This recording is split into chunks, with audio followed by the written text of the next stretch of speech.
Edward Kabasa, Byron Abuli, is handling the sign language interpretation for us this afternoon. We do welcome your views. You can interact with us on our social media platforms at KBC Channel 1 on Twitter and KBC Channel 1 on Facebook, where this broadcast is also streaming live. Welcome to the program. A group of youth from Kitui County who work at the County Textile Center, Kikotech, are protesting the County Assembly's move to deny the factory funds.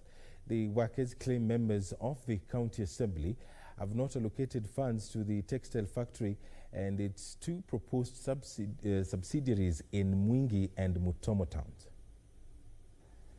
Business in Kalundu Trading Center within Kitui town was disrupted for hours after hundreds of youths staged demos to protest the County Assembly's move to deny Kitui County Textile Center Kikotech funds in the 2020-2021 budget. The irate youths who work at the garment-making factory accused members of the County Assembly of orchestrating a scheme to sabotage the factory, which has been producing personal protective equipment to help in the fight against coronavirus. Kikotech wanalia.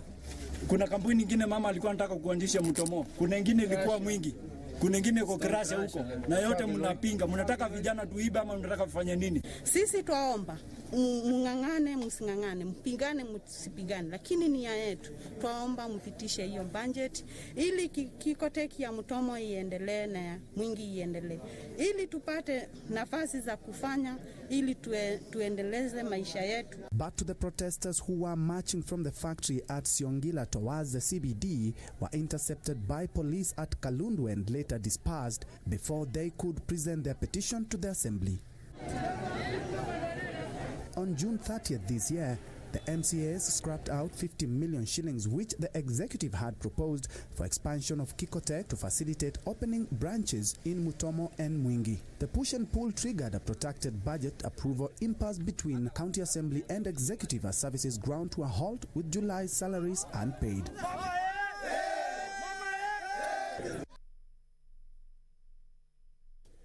And in other matters, residents of Garita village in Magarini sub-county in Kilifi County are opposed to plans to set up a salt farm project on a 2,000-acre piece of land, terming it illegal and counterproductive.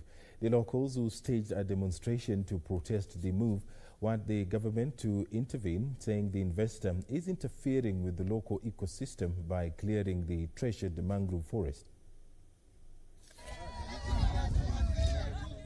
Garite village in Magarini, Kilifi County. Residents are seen demonstrating. Trouble began after a private developer started the clearance of more than 40 acres of mangrove to begin setting up dikes for the establishment of the salt farm without any public participation. According to the locals, the investor did not do any public participation or get approvals from the relevant government offices before beginning the project. Jamii haijakataa mradi huu, lakini walikuwa hawajahusishwa kikamilifu ili mradi huu kuanza ama kuendelea. Na katika jinsi walivyokuwa jamii inaendelea kuangalia, wakaona kwamba kuna athari za mradi huu ukianza. Niliposikia habari nikasema hii habari hii ni mbaya, kwa sababu watatufanya sisi tukose pahali pa kukaa.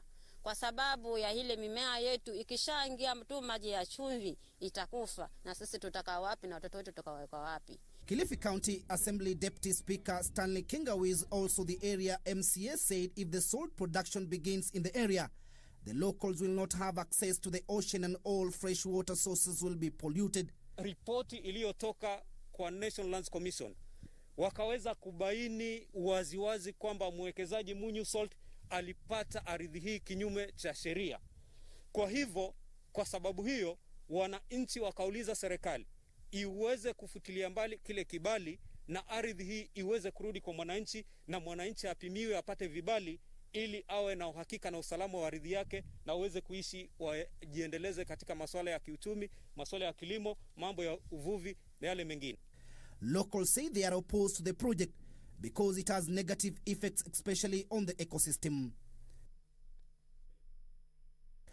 In other matters, youth in Busia County have been challenged to embrace public participation in development programs in the county. Speaking during a public participation forum in Busia, A section of area leaders noted that the youth are critical in bringing about social and political transformation, not only in Busia, but also globally. The leaders argued that the youth are the most energetic and an informed group, hence the need for them to explicitly participate in all governance programs.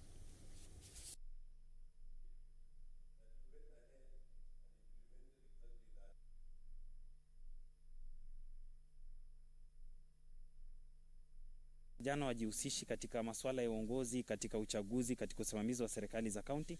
Tukaona ya kwamba ni vizuri tuhamasishe ili kwamba waweze kusaidia jamii zao kufanya mabadiliko na maendeleo katika maeneo yao. Kwa hivyo ni kwa sababu wao ni wengi, na jambo la pili ni kwa sababu pia huwa hawahusishwi na serikali za kaunti katika maamuzi, decision making, na pia wahusishwi katika kuplan zile projects ambazo zinafanywa na serikali.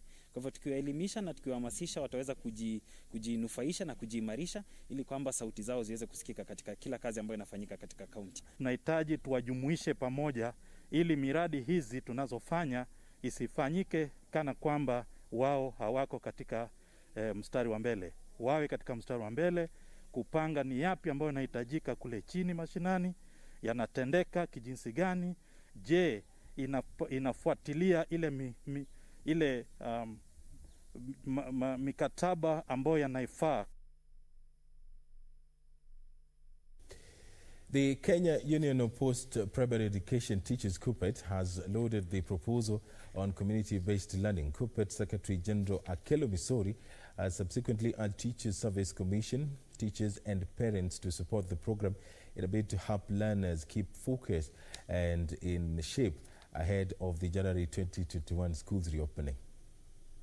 The program will involve the Nyumba Kumi elders, county educational officers, TSC, teachers, among other stakeholders, where learners will be taught on life skills.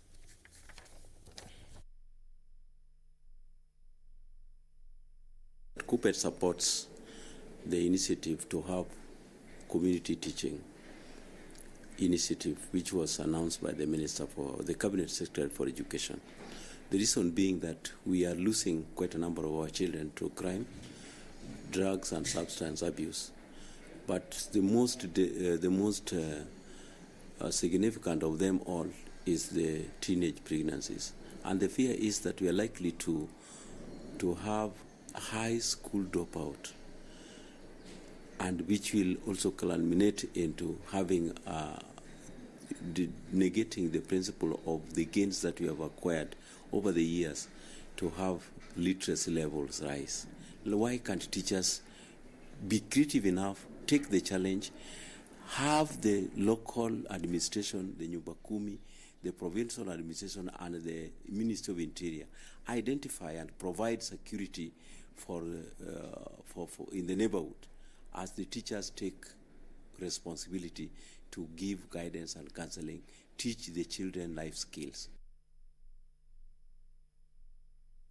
If you're just joining us, this is Channel 1 Lifestyle News. We are taking a very short break, but continue again engaging with us. I see a couple of responses on social media, and those who are tuning in using our Facebook stream, we do thank you very much. I see one, and Machali from Tigania, thank you very much. And we are taking that short break. We still have plenty more lined up for you. Plus, of course, the Interior Cabinet Secretary, Dr. Fred Matiang'i, this morning met the Senate National Security Committee. Of course, the engagement is on the arrest of the 3 senators on Monday. The committee has been seeking answers from the government in a bid to establish the circumstances that led to the arrest of the 3 senators, namely Christopher Lengat of Bomet County, Stephen Lelegwe of Samburu County, as well as Cleophas Malala of Kakamega County. Details on that will be made available to you as soon as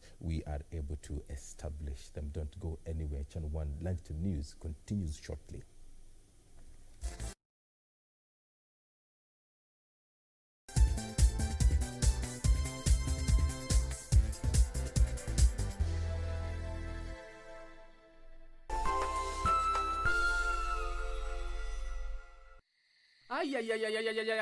Gaki, wawezaje unituangia simu saa hii Gaki? Saa zile tu nimewekelea matoke yangu kwa meza. Niko tayari kukula, wewe ukikula kwako mimi ukusumbua. Kaki, hii simu sisiki yake ya nani? Mimi ukusumbua ukikula kwako. Basi wewe ngoja nimalize matoke yangu tena utanitwangia. Kupata matoke, bonyeza star 811 star 965 hash. Bonyeza star 811 star 965 hash. KBC, in collaboration with the Kenya Institute of Curriculum Development, is broadcasting enhanced out-of-class learning on radio, television and online. Catch the lessons every weekday on KBC Channel 1 from 2 to 4 p.m. on KBC English Service and 15 FM from 9:15 a.m. to 5 p.m. and Radio Taifa from 10 a.m. to 11 a.m. KBC English Service, Radio Taifa and 15 FM are also available countrywide on the free-to-air Signet digital TV platform, or log on to www.kbc.co.ke for live streaming, or download the KBC online app on Google Play Store. Kenya Broadcasting Corporation, ensuring learning no matter what.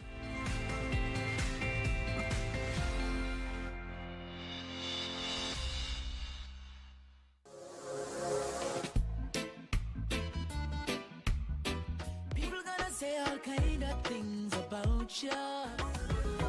With them on, just shake up. Need to mush you and done to mush you. When your booty got show me now. Baby, one time. Bossy baby, give me 2 times. Full 180. Crazy.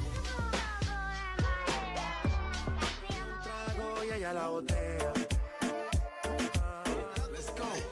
Ha. I needed some with some bop in it. Mamacita, where you at? I've been trying to reach you. Choro, choro, choro, choro, choro, choro. Get the pago, get the party more, get the pago. Katoto shepu awe, ayawe, ayawe. Tekenya katoto, kamini tekenya, tekenya katoto. Tonight on KBC Channel 1. I have to find another way to separate them. It's too bad Sophia didn't work out. Either help me to separate Fabiola from the mechanic, or I'll tell them you told me that they were looking for a place. You're really crazy. I have no idea what you're talking about. I heard it when Luisa called you by your name. You're only investing 10% of your total capital. There are times when you have to take risks, and the banks aren't always the best option. So then what? Should we say yes? I recommend that you say yes. In love with Ramon.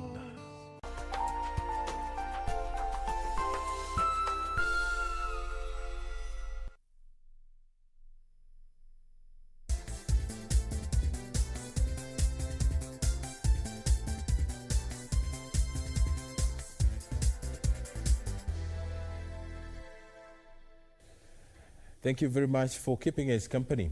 38 girls from Samburu and Marsabit counties have been rescued from female genital mutilation and early marriages. The girls were freed from undergoing the harmful cultural practices following interventions by an anti-FGM project steered by Amref Health Africa. The 38 girls are just but among many other girls in Samburu and Marsabit counties whose potential would have been affected due to the continuation of retrogressive cultural practices. The girls had been secluded to undergo FGM and early marriages. However, thanks to a swift intervention by Kote Injena, an anti-FGM project that is being steered by Amref Health Africa, the girls can now find a new focus in life after being rescued. Wazazi wangu walikuwa wanataka kunikeketa, nikaenda kwa Jacinta, tukaongea naye, akaenda kuongea na wazazi wangu, wakakubali hawezi kunikeketa. Nikarudi shule kusoma na amenisaidia sana. Biola Ruto, who is the Samburu's county coordinator for Koote Injena, says the group has been working with local leaders in creating awareness on dangers of promoting harmful traditional practices. We engage clans and clan leaders by creating awareness through intergenerational dialogues and by strengthening positive youth development so that we achieve attitudinal and norm change for abandonment of FGM, child marriages, and redefining the value of the girl. A number of residents have rallied behind the rescue initiative, terming it the most ideal way of protecting the girls. Tumejaribu kurescue wasichana ambao wasasi wao walikuwa wanajaribu kukeketa, na wasichana wamelilia kwetu nyumbani, kwangu nyumbani, na nikaenda kuongea na hao wasasi hao wasichana. Mimi nikiwa msichana nimekataa kukeketwa, nataka kusoma. The rescued girls are now looking forward to resuming their studies once schools reopen in January 2021. Kamche Menza for Channel 1 News. Thank you, Kamche Menza, for that story. Let us take a look at other matters. Education, community-based learning has officially kicked off in Mandera County as a means of engaging learners in the region during the current period of COVID-19 pandemic. Mandera East Sub-County Teacher Service Commission Director Hussein Hassan says the commission has stationed 960 teachers for the program in the entire county.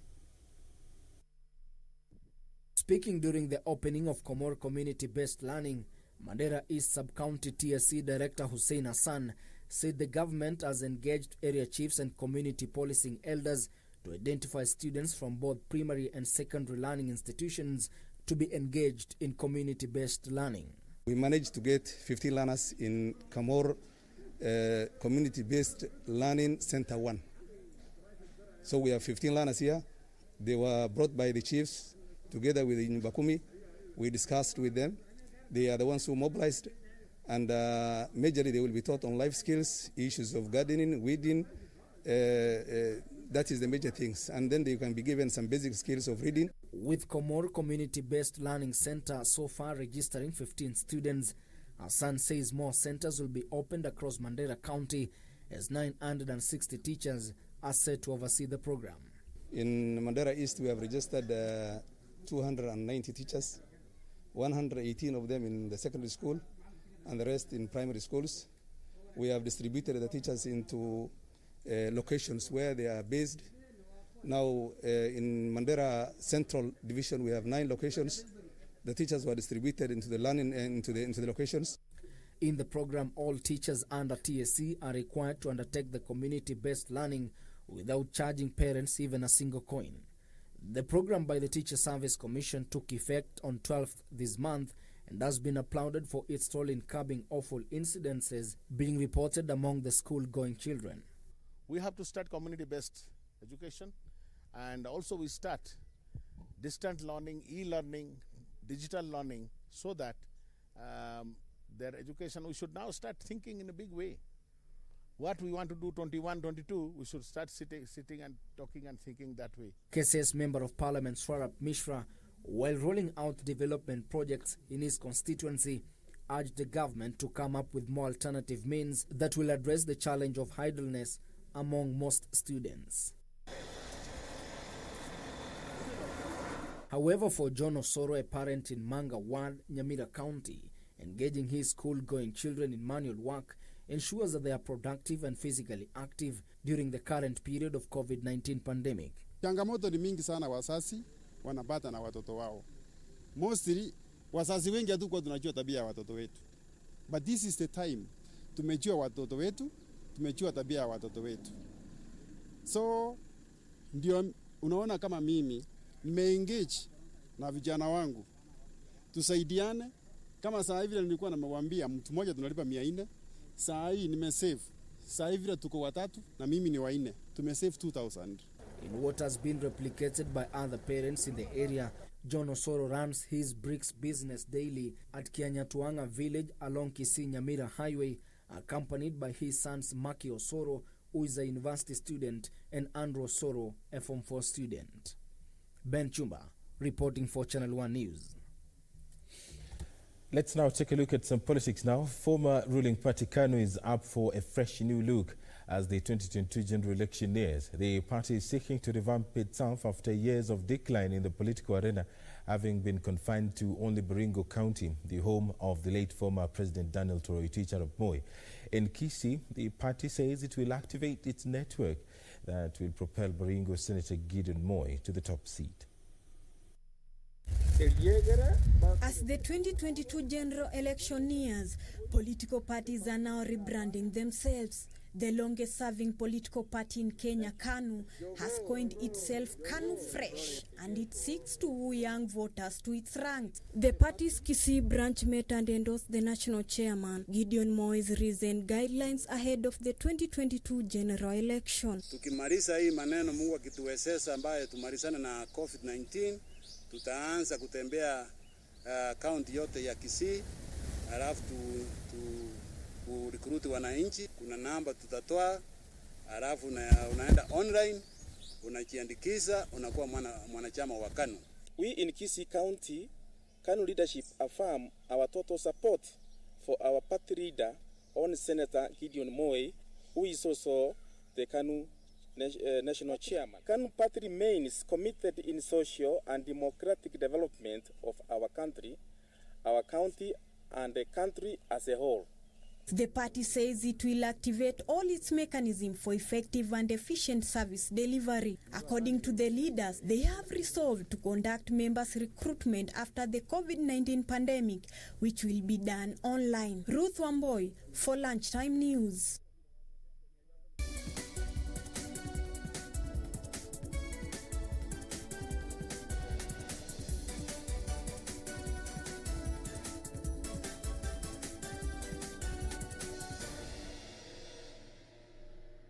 Let's now take a look at stories making headlines in the world of business. Consumer brands manufacturer Pwani Oil has acquired Ushindi soap brand, further boosting its presence in the personal and home care products category.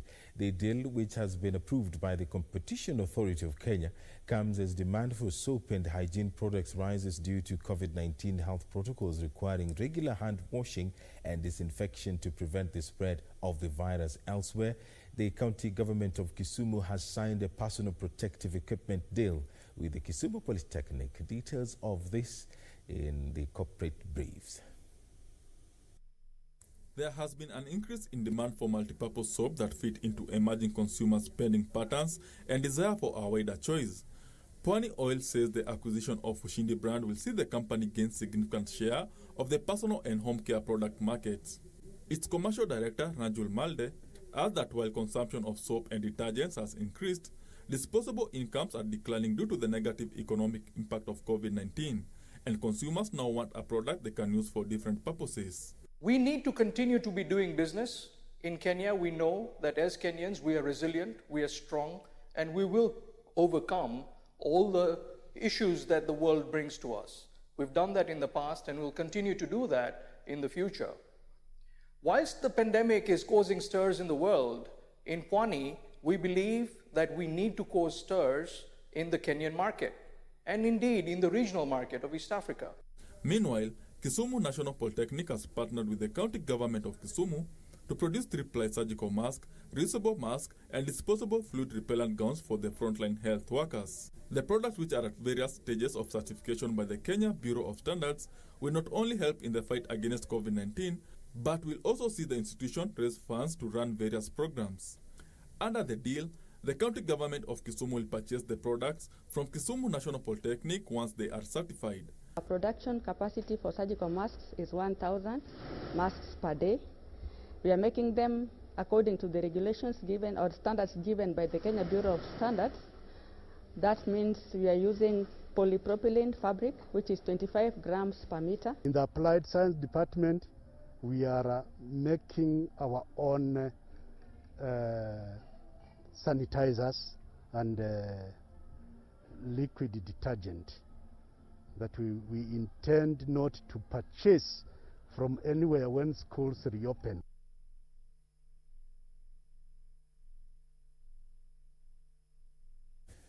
And in other matters, players in the tourism sector will start receiving the 3 billion shilling stimulus package in the next 2 weeks.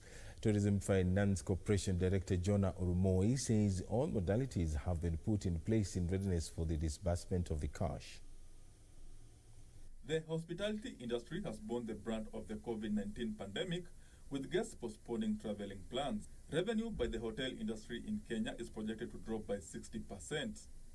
In measures aimed at reviving the ailing sector, President Uhuru Kenyatta announced a 3 billion shilling stimulus package to the hospitality industry. The Tourism Finance Corporation says the cash should be disbursed from next month.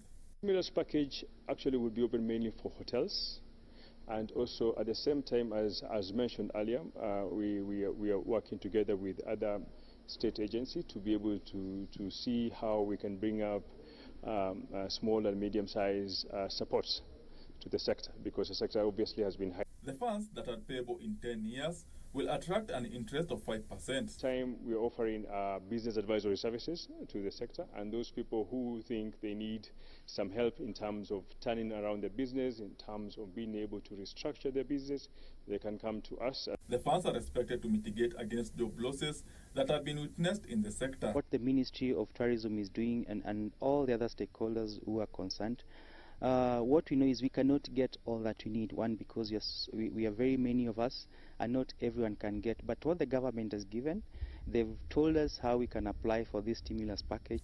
Hotels and lodges have been asked to come up with packages tailored for domestic tourists. As you know, we cannot rely anymore on our international guests, neither even the regional guests. So we have been in touch with our hotels, and you can already see how they are marketing in social media, TV, and all those media, so that people get to know what Kenya has to offer. The Tourism Finance Corporation will also disperse part of the cash to SMEs in the tourism sector. Benson Riopa reporting for Channel 1 Business.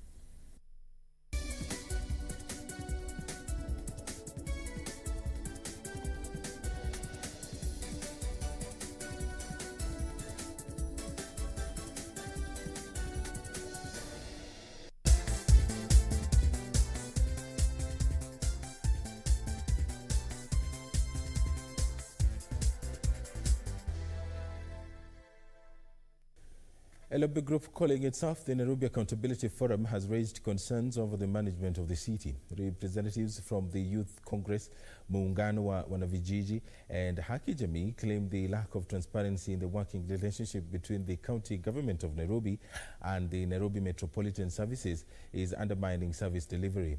The group is calling for public engagement on development issues, saying continued leadership wrangles will not help the people of Nairobi. The group is also rooting for an adoption of a revenue sharing formula that will ensure marginalized counties get large allocation as opposed to the contentious population-based formula.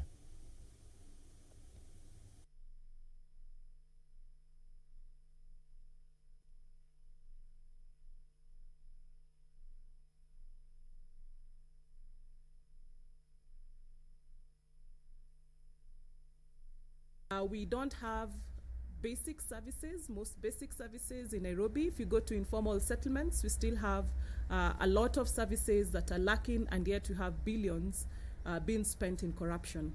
Service delivery in Nairobi City County, just like in the other 46 counties, is likely to come to a halt. That is, if the division of revenue amongst counties, installment in not urgently resolved by the Senate.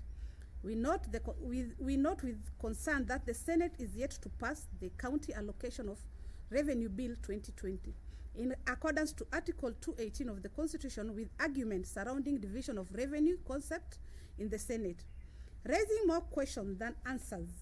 In the divergence instigated by Kenya citizenry of political interest, do all the three proposed formulas conforms to Article 203 of the Constitution on equitable sharing of resources? At what point do we draw the line between political and technical aspect in the division of revenue? Kuna shida ya transfer of powers ilifanyika, transfer of functions ilifanyika kutoka kwa county government ambao tulikuwa na governor ikaenda kwa Nairobi Metropolitan Services. Na ukiangalia njia ambao wanafanya zile miradi zinafanyika na zile services wanapeana, hakuna public participation. Tunakubaliana kwamba kuna hiyo problem ya social gathering, but lazima serikali iangalie vile inaweza tengeneza kama ni mswada ama ni policy ambayo itasaidia kuhakikisha kwamba watu wameparticipate katika hizo forums ambao sitaweza kusaidia kuangalia the previous priorities ambao zilikuwa under the county government. Nyingi zimekwama, of which tumekuwa na shida nazo, na sasa tukiwa na another way of implementing other projects inaleta shida katika mitaa zetu na Nairobi City County.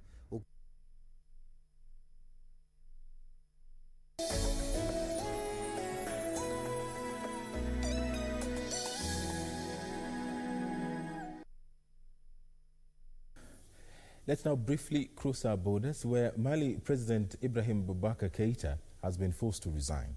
This comes after several large protests in recent months, as well as widespread condemnation from regional powers and fronts. Elsewhere, in the U.S. elections, it is now official that Joe Biden is the Democratic flag bearer in the November elections.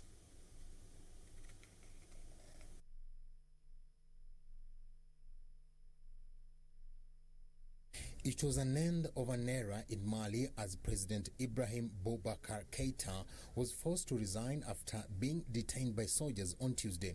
His resignation comes hours after he and Prime Minister Boubou Cissé were taken to a military camp near the capital Bamako, drawing condemnation from regional powers and France.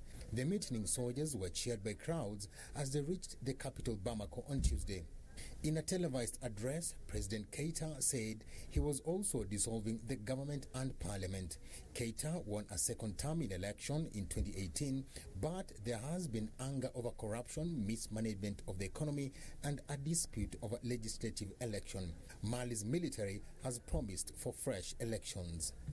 Elsewhere, in the United States of America, Joe Biden has been officially appointed the Democratic presidential candidate at the party's convention. He was endorsed by two Democratic former presidents, Bill Clinton and Jimmy Carter. He was endorsed by two Democratic former presidents, Bill Clinton and Jimmy Carter, and a former Secretary of State, Colin Powell, a Republican.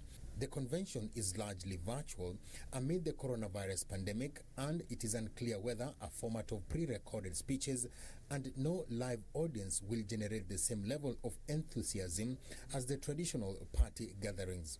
This is Biden's third White House bid, having formerly run in 1988 and 2008. And in China, a giant statue of Buddha in China has had its toe dampened by flood waters for the first time since the 1940s.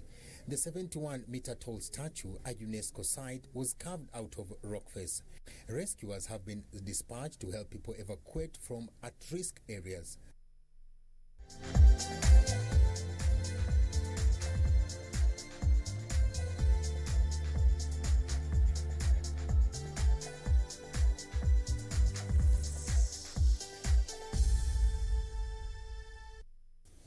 And in sports, Sofapaka has announced the signing of Mathare United midfielder Roy Okal and goalkeeper Kevin Omondi from league rivals Wazito FC. The duo has signed a deal with the 2009 champions, tying them to the club for the next 2 years. Roy Okal, aged 24, a former product of Lisa Hill High School who caught the eyes of many league clubs when he represented his school at the national championships, is seen as a direct replacement of Sisidi Karik Okeyo, whose contract with Sofapaka elapsed and he landed an opportunity in the Middle East. Okal, who apart from playing for Mathare United, has also had stints with Ushuru and the Greek lower league side, can play both as defensive or offensive midfielder. Omondi, on the other hand, will be replacing Uganda national Nicolas Sebwato, who parted ways with Sofapaka after his contract ran out, but he has to fight for the first team position against Richard Aimo and Isaiah Wakasala. Omondi, who arrives from Big Spenders Wazito, previously had a stint with Sony Sugar. The signings have been confirmed weeks after betting firm Betika extended its sponsorship of the club by a further 2 years. Frederick Mwoki for Channel 1 Sports. To the UEFA Champions League now, where Paris Saint-Germain are through to their first UEFA Champions League final after a 3-0 victory over RB Leipzig in an entertaining semi-final match played in Lisbon on Tuesday night. PSG seized the opportunity courtesy of goals from Marquinhos, Angel Di Maria and Juan Bernal. PSG will find out who they will face in Sunday's final when five-time winners Bayern Munich play Lyon in the other semi-final tonight. PSG will be the fifth different French side to appear in a European Cup Champions League final and the first since Monaco in 2003-2004 season. No side has ever scored in more consecutive matches in the major UEFA championships than PSG's current run of 34, level with Real Madrid between 2011 and 2014 in the Champions League. The last side to stop the Parisians scoring were Manchester City back in a 1-0 win in April 2016.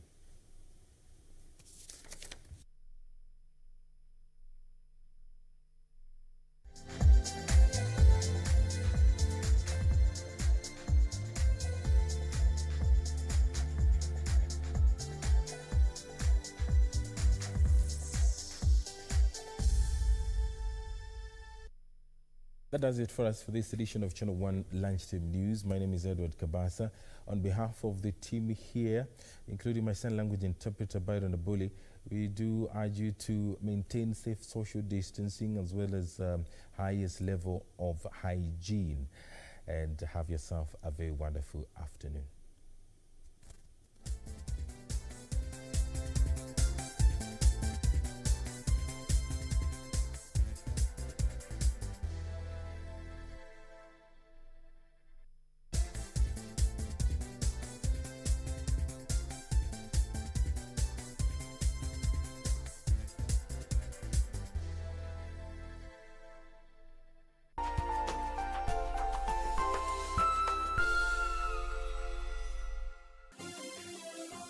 Vera Beauty College. Vera Beauty and Fashion College, with branches in Nairobi, Eldoret, Thika and Meru. Did you know that we are a TVET approved institution? We offer courses in fashion design, interior design in soft furnishing, event decoration, flower arrangement, event planning, hairdressing, barbering and dreadlocks, beauty therapy, makeup, nail technology, spa massages, teaching skills, TOT, solo business management, and many more. Register now and visit our website on www.verabeautycollege.com. You can also call on 0725 923 550 Nairobi branch, 0728 087 689 Eldoret branch, 0722 22 7428 Thika branch, 0725 000-706 Meru branch. Vera Beauty and Fashion College, a TVET approved institution.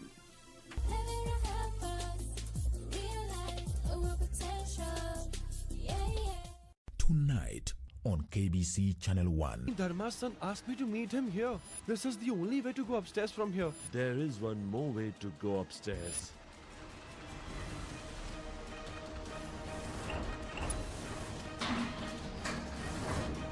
Oh Lord, I did not know about this secret passage. Only the royal family and few trusted people know about this secret passage.